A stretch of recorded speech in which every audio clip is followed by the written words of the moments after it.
Assalamualaikum warahmatullahi wabarakatuh.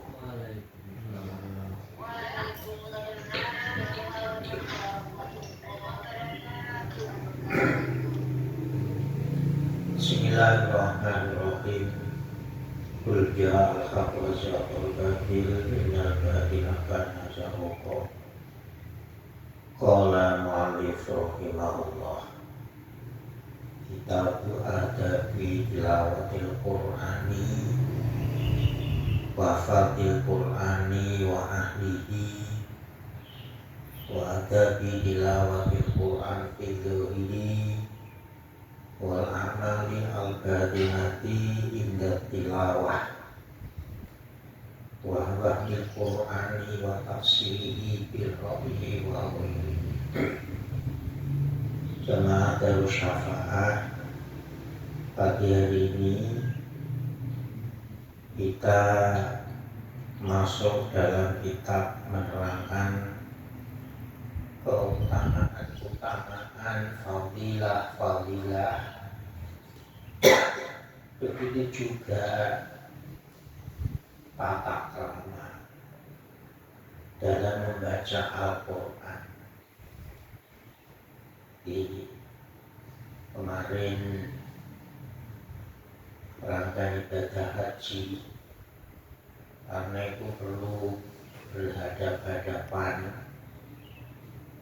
bukan cuma angan-angan, tapi kita lanjutkan tentang fadilah, keutamaan daripada kita membaca Al-Quran. Bismillahirrahmanirrahim. Alhamdulillahilladzi imtana ala ibadihi bin nabiyil mursal sallallahu alaihi wasallam wa kitabihi al-munazzali alladzi la ya'tihi al-ba'idu min bayni yadayhi wa la min khalfihi tanzilun min hakimin hamid.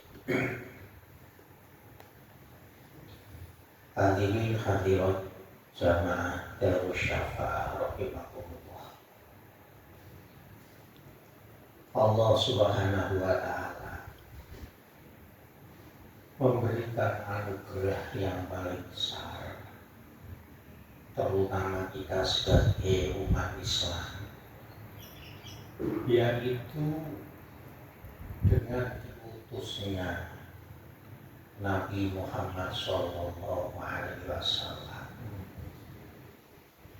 yang bahagia, yang mendapatkan barokah, mendapatkan keistimewaan, mendapatkan anugerah, bukan cuma hanya umat manusia, tapi seluruh alam semesta, hewan, makhluk yang tidak bernyawa, semuanya mendapatkan rahmat, mendapatkan barokah dengan diutusnya seorang Nabi, yaitu Nabi Muhammad Sallallahu Alaihi Wasallam.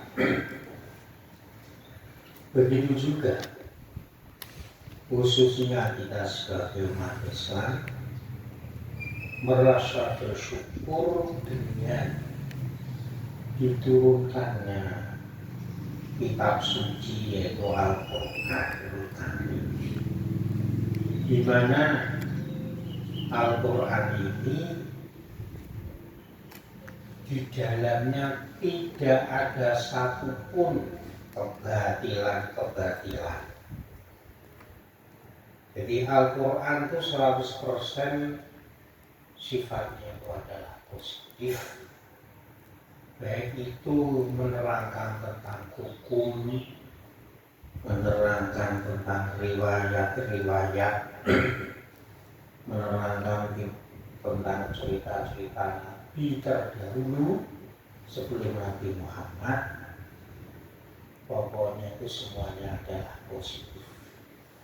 Mengapa demikian? Karena Al-Quran ini diturunkan oleh Allah Subhanahu wa ta'ala. tanzilum min hakimin hamid, diturunkan dari Allah, tidak yang bijaksana dan yang terpuji. Min baini yadayhi wala min khalfihi. Jadi Al-Quran diturunkan ini tanpa merubah, tanpa menganggap negatif wahyu-wahyu Allah atau kitab-kitab suci sebelum kitab suci Al-Quran.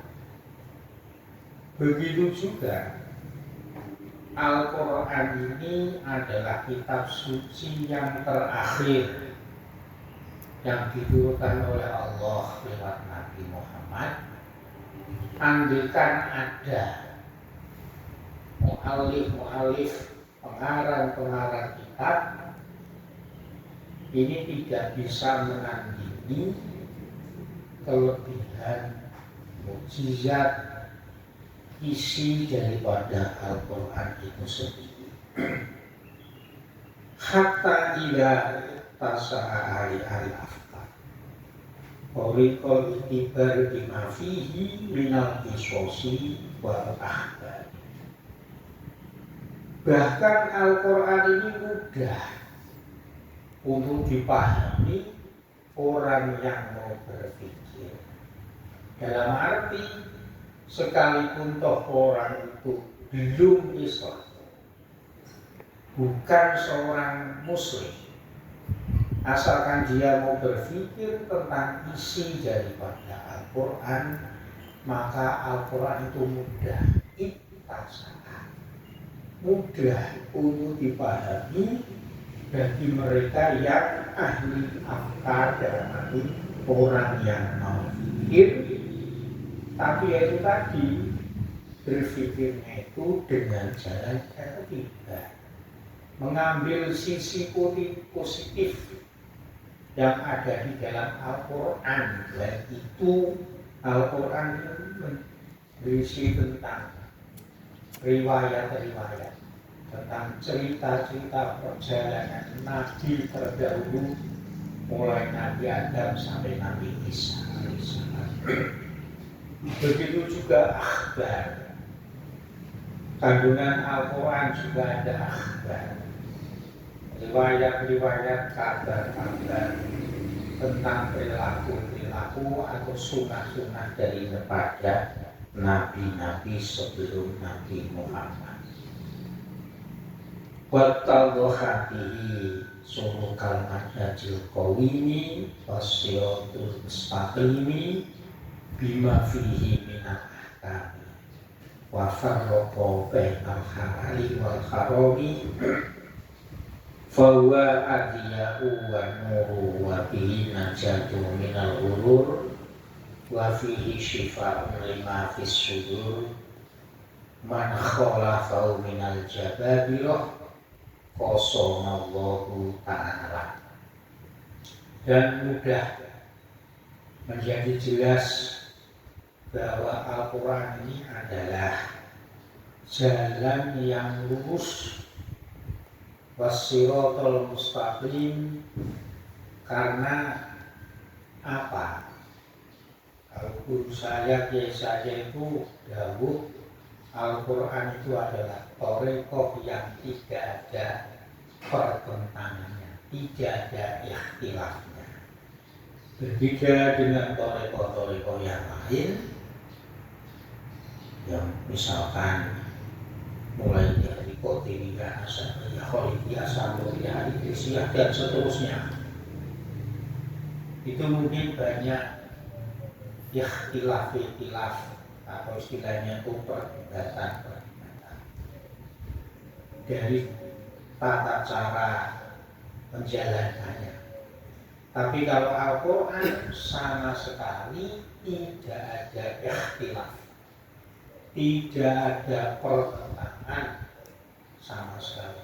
Siapapun yang membaca pasti akan merasakan jiwanya itu tenang, jiwanya tenang, dan menemukan sisi-sisi kedamaian ketika membaca Al-Quran. Jadi Al-Quran itu bahasanya ini thariqah yang tidak ada khilafnya, tidak ada pertentangannya. Siapapun membaca mesti baik. Jadi siapapun yang membaca dimanapun, di kuburan, di masjid, di rumah, di gunung, di laut, membaca Al-Quran itu mesti baik, mesti barokah. Ini makanya dikatakan wattaboha bihi sulukul manhajil qawmi. Jadi menjadi jelas dengan kita membaca Al-Quran, dengan kita memahami Al-Quran, menuju jalan yang lurus itu akan menjadi mudah. Karena apa? Al-Quran di dalamnya itu mengandung beberapa hukum-hukum dan perintah-perintah Allah. Dan dengan Al-Quran ini bisa dibedakan mana yang halal, mana yang haram. Al-Quran menjadi cahaya. Al-Quran menjadi keselamatan bagi orang-orang yang terbujuk rayu oleh syaitan. Dan dengan membaca Al-Quran menjadi syifaun, menjadi obat, menjadi jamu.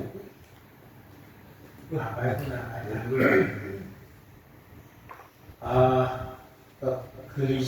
Kegelisahan yang ada dalam hati kita. Kita sumpah, kita baca Al-Quran, kita punya masalah, kita baca Al-Quran, hati kita bersih. Atau kalau sekarang bahasanya itu galau, dengan membaca Al-Quran, maka hati kita akan merasa damai, akan merasa tenang. Man khalafahu minal jadarah, siapapun yang menentang, siapapun yang istilahnya itu Jawa ini mengentai Al-Quran, siapapun yang meremehkan Al-Quran, maka dia akan dihancurkan oleh Allah Subhanahu wa Ta'ala. Man khalafahu qasamahullah. Barang siapa yang menentang, barang siapa yang mengentai Al-Quran, maka akan dihancurkan oleh Allah Subhanahu wa Ta'ala. Wa man yaqta'al ilma fi ghairihi adallallah. Barang siapa mencari ilmu di mana ilmu ini bertentangan dengan Al-Quran, maka dia akan tersesat. Adallallah. Jadi kitab apapun, ilmu apapun, itu semuanya itu dasarnya itu adalah Al-Quran. Tapi kalau tidak didasari dengan Al-Quran, maka dia akan tersesat. Wa hablullah al-matini wa nuruhu al-mubini wal urwatul wusqa wal muqtasimu al-wafa. Al-Quran ini adalah tali pengikat antara hamba Allah dan Allah Subhanahu wa Ta'ala. Jadi kalau kita itu membaca Al-Quran, itu menunjukkan bahwa ikatan kita dengan Allah Subhanahu wa Ta'ala itu akan menjadi kuat. Hablillahi al-matin. Yang mengapa tidak dikatakan itu ikatan yang kuat? Kalau tidak punya ikatan yang kuat, lah ngomong masa aku. Jadi kalau orang itu senang membaca Al-Quran walaupun sehari itu satu ayat, maka menunjukkan bahwa ikatan seseorang dengan Allah itu akan kuat. Dan Al-Quran itu menjadi cahaya yang jelas. Cuma ini tuh ngomongin orang lama nggak persoalan pasti. Wa nuruhul mubin. Ya, Al-Quran itu adalah cahaya, benar-benar menjadi penerang. Wal qurwatul musqa, dan menjadi tali yang sangat kuat. Wal muqtasamu al-awfa, dan Al-Quran itu adalah menjadi penjaga dari godaan apa saja hati kita yang paling sempurna. Di surat ini Al-Quran itu adalah menjadi jimat. Itu orang keris, orang raja, atau apa sajalah. Al-Muqtasam al-Awfa. Jadi Al-Quran itu adalah menjadi jimat yang paling kuat, jimat yang paling sempurna. Wawa al-muhbitu al-muhitu bil qalil wal kathir wal shaghir wal kabir. La taqtadi la tamqodi ajaibuhu wala tatamaha ghoraibuhu la yuhitu bi fawaidi inda ahli ilmi tahdidun wala yakhluqu inda tilawah kaswatu tarfiti walladhi arsyadal awwalina wal akhirin walamma sami'ahu al-jinnu lam yalgathu an wallau ila qawmin mu'minin. Al-Quran adalah di mana keajaiban-keajaibannya itu tidak ada habisnya. Keistimewaan Al-Quran itu tidak ada habisnya. La tangkodi ajaibuhu. Baik itu redaksinya, baik itu kata-katanya, baik itu susunan kata-katanya, isi daripada kandungannya, semuanya ajaib, mempunyai keindahan-keindahan tersendiri. Wala ta'tanahi, begitu juga keanehan-keanehan ghoraibuhu Al-Quran ini tidak akan habis. Wala ta'tanahi, tidak akan habis. Dan siapapun ngalimoh kaya apa iki cara ngene Pak. Kiai kaya apa dode. Iku layuh itu tidak akan bisa menguasai seluruh Al-Quran. Mungkin kiai ini spesialisnya di bidang fikihnya. Mungkin yang satu ini spesialisnya itu di bidang riwayat-riwayatnya. Jadi siapapun layuh itu tidak akan bisa. Biasanya memahami Quran kabeh utuh itu tidak bisa. Hingga ahli ilmi.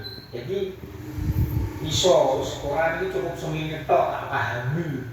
Dia menguasai kabeh Al-Quran. Dan ono wis malah nutune wong bodho. Wong Al-Quran itu jauh-jauh. Siapapun ini tidak bisa membatasi, dalam arti tidak bisa membatasi, dia tidak akan bisa memahami seluruh secara menyeluruh secara utuh daripada Al-Quran itu sendiri. Siapapun itu. Tahdidun itu bagus. Dan andaikan ada ulama atau siapapun ini pandai dalam baca Al-Quran, maka dia tidak akan bisa menciptakan apa itu namanya kata-kata atau redaksi seperti Al-Quran. Walaupun diulang-ulang, jadi dalam Al-Quran itu kan musallain atau kadar itu apa namanya dalam surat Al-Baqarah, fa'ilam tafalu falam tafalu faquduhan nasu wal hijarah uiddat lil muttaqin. Jadi dalam surat Al-Baqarah itu kan ada toh, dimana redaksinya itu dulu itu Musailamatul Kadzdzab. Ini nggak percaya, artinya dari Al-Quran tandingan. Artinya dari Al-Quran tandingan. Nah di situ malah Musailamatul Kadzdzab itu membuat kalimatnya itu dalam tafsir disebutkan begini. Kalau dalam Al-Quran kan ada surat Alam tara kaifa fa'ala rabbuka bi ashabil fil, itu surat Al-Fil. Nah, ning kono iki Musailamatul Kadzdzab. Musailamatul Kadzdzab dalam riwayat itu orang Yaman. Al-filu mal-fil. Gajah, apa yang dinamakan gajah? Al-filu huwa ma'uhu tawil, anfuhu tawil. Yang dinamakan gajah itu adalah helainya atau hidungnya itu panjang dan seterusnya. Jadi Allah itu menciptakan Al-Quran sepandai-pandainya manusia apapun itu tidak akan bisa. Dia itu menciptakan dahu-dahu redaksi-redaksi yang seperti Al-Quran.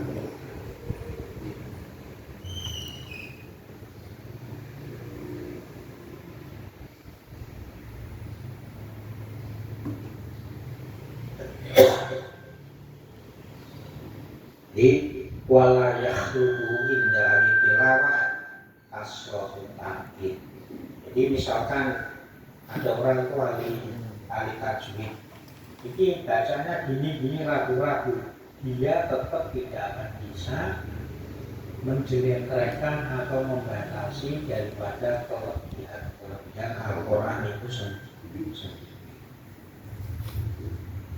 Nah, ketika jin itu ya, iblis, setan itu membaca atau mendengar bacaan Al-Quran, tapi ya baca Al-Quran sing ikhlas maca jelas kok. Jadi ketika ada orang membaca Al-Quran, jin atau setan itu kok mendekat, maka jin ini tidak diam memerintahkan anak bayi bahasa Jawa ini, bawahnya memerintahkan ada supaya bubar orang itu budo gitu. Jadi nek ngomong soal Al-Quran, jin setan sing arep budo menungso iki mau kok maca Al-Quran, jin iki malah ngomong ini lamel basuhan walau padha bubar.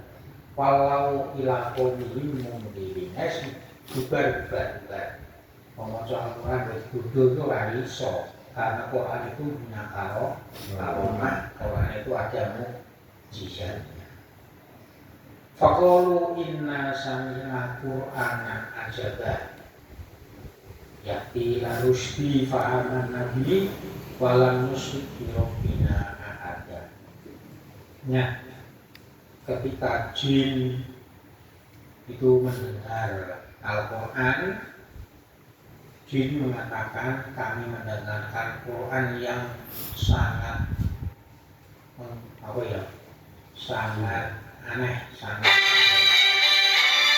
Dimana Al-Quran ini menunjukkan kebenaran.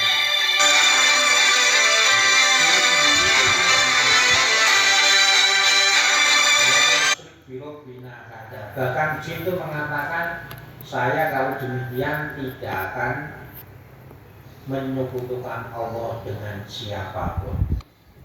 Ini jin ngomong walaupun jin sendiri itu bagian ini bodoh menungso. Fakul man amana bihi faqad wufiqa wa man qala bi faqad shadaqa wa man tamassaka bihi faqad hudiya wa man amila bi faqad fasya. karena kelebihan-kelebihan, keistimewaan Al-Quran, maka siapapun iman dengan Al-Quran, iman seluruh ayat-ayat di dalam Al-Quran, maka dia akan mendapatkan pertolongan Allah.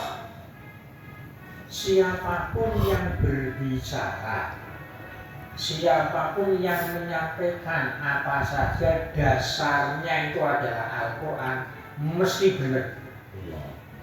Fakot sodako. Dasarnya Al-Quran. Jadi nek ngomong, nek jawab itu orang nafsu, tapi dasarnya adalah Al-Quran. Waman tamasaka, dan barang siapa berpegang teguh, seseorang itu berpegang teguh dengan Al-Quran, maka dia akan mendapatkan hidayah. Dan barang siapa mengamalkan yang ada dalam Al-Quran, maka dia akan mendapatkan kebahagiaan. Al-Quran memerintahkan kita sholat, kita sholat. Al-Quran memerintahkan kita puasa. Al-Quran memerintahkan kita amar ma'ruf nahi munkar, kita lakukan, maka hidup kita akan dipenuhi dengan kebahagiaan. Wa qala ta'ala inna nahnu nazzalna dzikra wa inna lahu lahafizun. Sesungguhnya saya Allah menurunkan Al-Quran dan saya akan menjaga daripada Al-Quran itu sendiri. Jadi mulai Al-Quran sampai akhir zaman atau sampai hari kiamat itu akan selalu terjaga. Sekalipun banyak mereka yang mau merubah Al-Quran itu sendiri, baik merubah sak huruf atau merubah sak harokat, mereka tidak akan bisa karena Allah sudah dawuh wa inna lahu lahafizun, dan saya akan menjaga sendiri Al-Quran itu. Jadi bahasanya ya wis ana wong arep Quran dibulakar sak arepmu, ora usah dijak. Wong ku sing bales sing jaga kuwi Gusti Allah.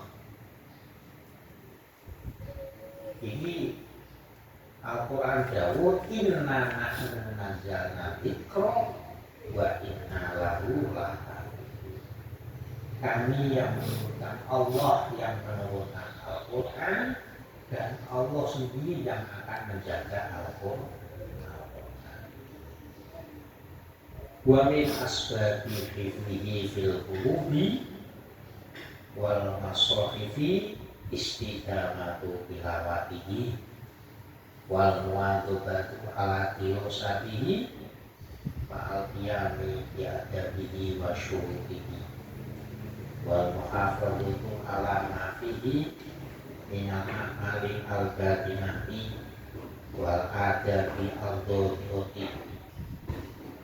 Dan di antara Al-Quran ini bisa terjaga, dan Al-Quran ini bisa terjaga maksudnya pada diri kita, bisa menjaga, istilahnya itu hafal Al-Quran sendiri walaupun satu ayat, dua ayat dan seterusnya, bisa kita jaga di dalam hati kita dan juga dalam kendaraan Al-Quran. Jadi dalam arti sekalipun Al-Quran itu mesti globong, ini tetap bisa terjaga, otentik, tidak ada perubahan sama sekali, baik redaksinya, baik harokatnya, baik bacaannya. Itu dengan apa? Dengan melanggengkan membaca Al-Quran itu sendiri, serta melanggengkan itu seni yang biasa terus dalam arti ya Rasane cara bismillahirrahmanirrahim. Kuwi artine apa? Cara gunane iki apa? Nah ini jenenge deres. Tapi kalau kita hanya membaca bismillahirrahmanirrahim, nah itu adalah melangkahkan bacaan. Tentu dengan syarat-syarat dan tata krama. Syaratnya apa?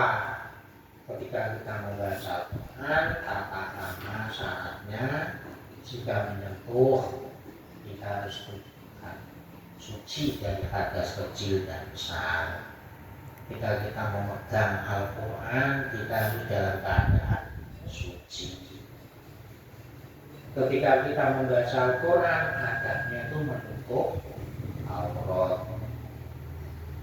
Ketika kita membaca Al-Quran, adabnya jangan di kamar mandi atau di toilet.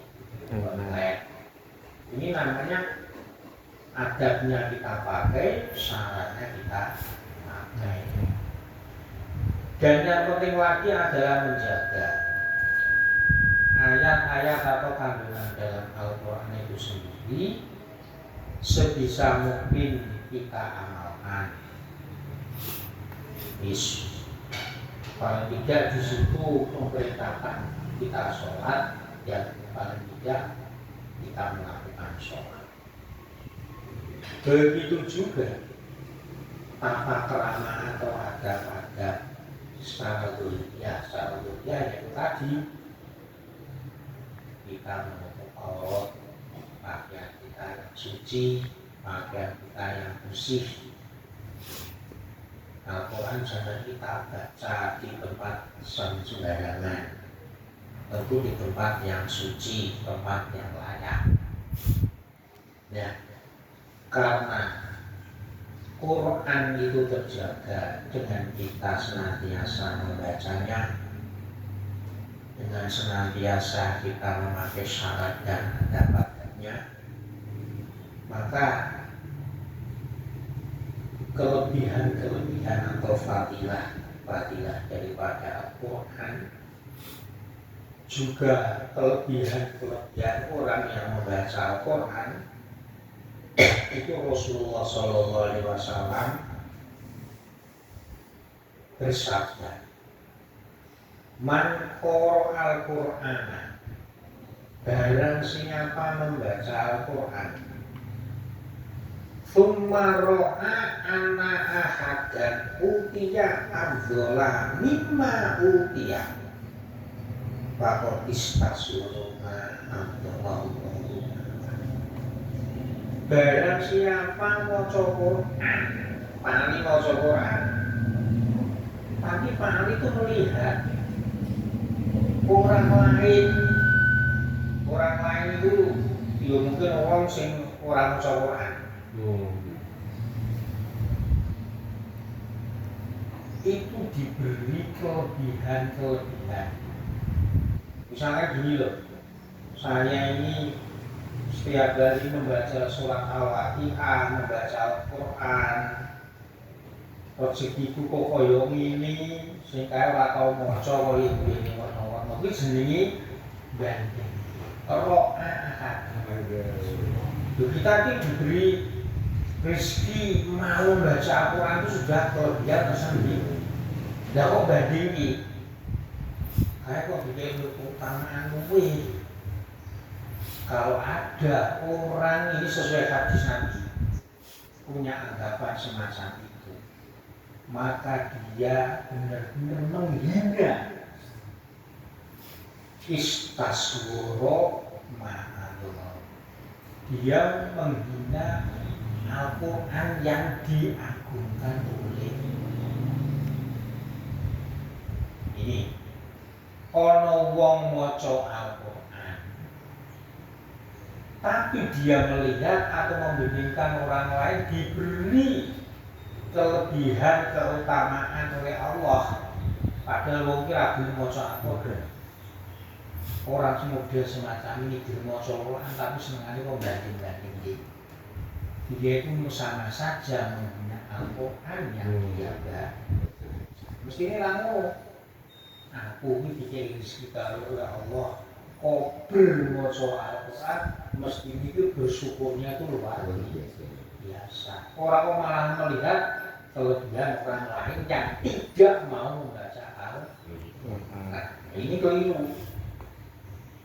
Ada orang senang maca Al-Quran tapi kok malah melihat membandingkan orang lain, dia sama saja dengan Al-Quran. Orang Al-Quran dari besar. Mestinya kita diberi kesempatan waktu untuk membaca Quran itu adalah kelebihan tersendiri. Qala sallallahu alaihi wasallam, ma min syafi'in afdhala manzilatan indallahi ta'ala minal Qur'ani la nabiyyin wala malakin wala wali. Dawuh Kanjeng Nabi, tidak ada penolong yang lebih utama derajatnya di sisi Allah kecuali hanya Al-Quran. Bukan nabi, bukan malaikat atau yang lain, tapi penolong syafi'in yang utama adalah Al-Quran. Jadi bahasa itu menjadi apa Pak? Menjadi pengingat. Jadi sholawat teman-teman ini kami Al-Quran moh. Ada klasifikasinya. Ma min syafi'in abdullah manzilata illallah minal Quran. Jadi penolong di dunia, penolong di akhirat, yang lebih utama tidak lain adalah Al-Quran. Bahkan di sini Kanjeng Nabi jauh orang nabi, wala malakin, dan bukan malaikat loh. Nabi saja itu menyampaikan tuntunannya juga Al-Quran. Malaikat pun misalkan tuntunannya itu menyampaikan wahyu, juga tuntunannya juga Al-Quran. Dan yang lainnya itu tidak. Hanya Al-Quran. Terus mulai tahun berapa dengan pagi Al-Quran ini sampai kewajiban itu kalau setelah maghrib itu diwajibkan membaca Al-Quran walaupun 5. Ya karena kelebihan daripada Al-Quran. Wa qala sallallahu alaihi wasallam, itu lebih jelas Pak. Memang dia ini jenis Quran cilik, jenis apa? Istanbul. Kanjeng Nabi dawuh, walau kana al-Qur'ani fi habin ma mas'atuna. Andaikan Al-Quran ini tertulis di ulang-ulang kulit. Disuruh kulit macan ya kena, kulit sapi ya kena, kulit wedhus ya kena, yang penting kulit. Maka tidak akan mudah terbakar kulit api. Ini bagaimana Pak? Yang menulis Allah tahu apa ya? Surat Yasin ditulis begitu maknanya. Ya Al-Quran. Dan itu lebih jimat, orang bakal terbakar Al-Quran, orang terbakar api. Ini kelebihan daripada Al-Quran. Wa qala sallallahu alaihi wasallam, afdalu ibadati ummati tilawatul Quran. Keutamaan ibadah umatku selain sholat Pak. Nah, sholat tetap wajib. Ini maksudnya adalah ibadah sunnah, yaitu membaca Al-Quran. Tilawatul Qur'ani, yaitu membaca Al-Quran. Ini muqaddimah daripada apa itu namanya, pembaca ataupun fadilah daripada kita membaca Al-Quran. Semoga bermanfaat. Insya Allah kita lanjutkan minggu depan. Al-Fatihah.